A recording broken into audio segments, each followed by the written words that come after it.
For VOA Learning English, this is the Education Report. Suzanne Meyer, the Assistant Director of the English Language Institute at the University of Tennessee, Knoxville, says that many students need to develop critical thinking skills.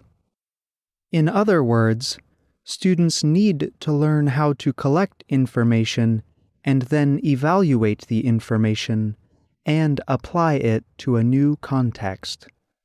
She says, we need to get students actively engaged in inquiry from the beginning levels on into those levels where they really are close to professional and university context.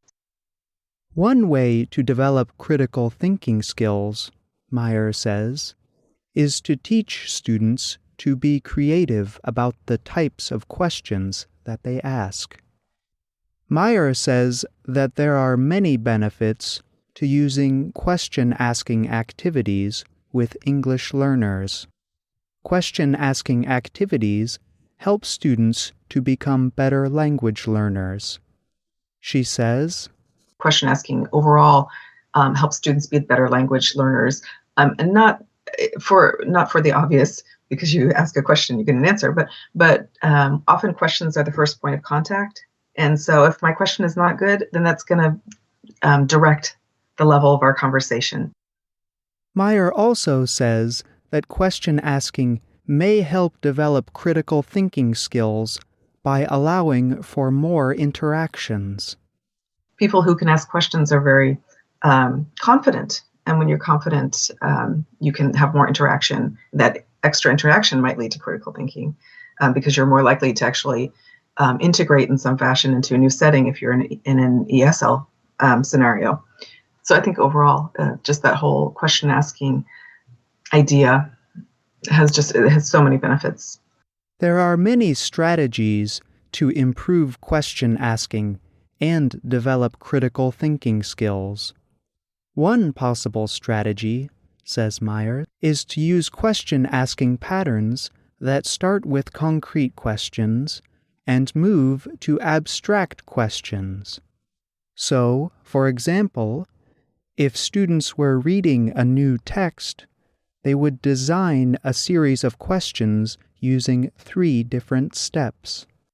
In the first step, students create questions about information in the text that they are reading. In the second step, students create questions about how the information in the text connects to their own life. In the third step, students create questions about abstract ideas that came up in the questions about themselves. If students follow these 3 steps, they have not only practiced creative ways to ask questions, they have also started practicing critical thinking. Meyer gave an example of what this activity could look like. In the activity, students read part of a story. In this case, the story is about how different foods affect a person. In the first column, there are questions about information in the text. One example of a question is this: how can food help a person's performance? In the second column, there are questions about how the information in the story connects to students' lives. For example, how do I feel and act when I don't eat well? In the third column, there are questions about abstract ideas that build on questions in the second column. The question, even though people know some foods are unhealthy, why do they eat them, is one example. These questions, and other questions listed in the table, are examples of how to develop questions. You should, of course, create your own questions.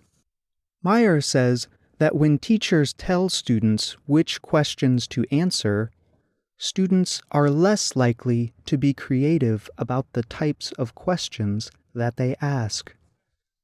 So, practice developing your own questions. Try making a list of questions that go from concrete to abstract, like the steps outlined above. Check with your teacher to make sure that your grammar is correct, and try to practice in the classroom. You can also write us your questions about this story in the comments section or on our Facebook page. Give question asking a try and let us know how it works for you. I'm John Russell.